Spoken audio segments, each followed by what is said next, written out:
Frequently, at the conclusion of an ordinary traffic stop, police officers will ask the driver for permission to search the vehicle.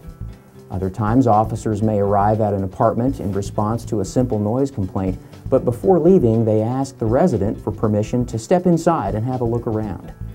In far too many cases, people will give police permission to search their residence, their car, or even their pockets or purse. Clients will often tell me that they had no idea they were allowed to simply decline a request to search by law enforcement. The Fourth Amendment to the United States Constitution guarantees to each of us the right to be free from unlawful search and seizure by law enforcement.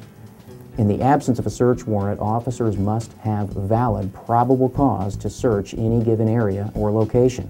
Perhaps the most common exception to the probable cause requirement is consent. If a person gives a police officer permission to conduct a search, then no probable cause is necessary, and the officer may be proceeding on a pure hunch.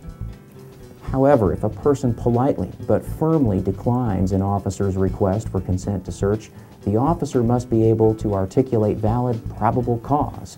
This ensures the greatest opportunity for defense counsel to enter legal objections to the admissibility of any items of evidence that may be discovered. Many of these otherwise valid legal objections are simply waived or lost in situations where a person knowingly consents to a police officer's request for permission to search. If you've been contacted by police for any reason and they are asking for your permission or consent to conduct a search, that request alone is a relatively good indicator that the officer may very well lack independent probable cause to support his search. Do yourself and your lawyer a favor.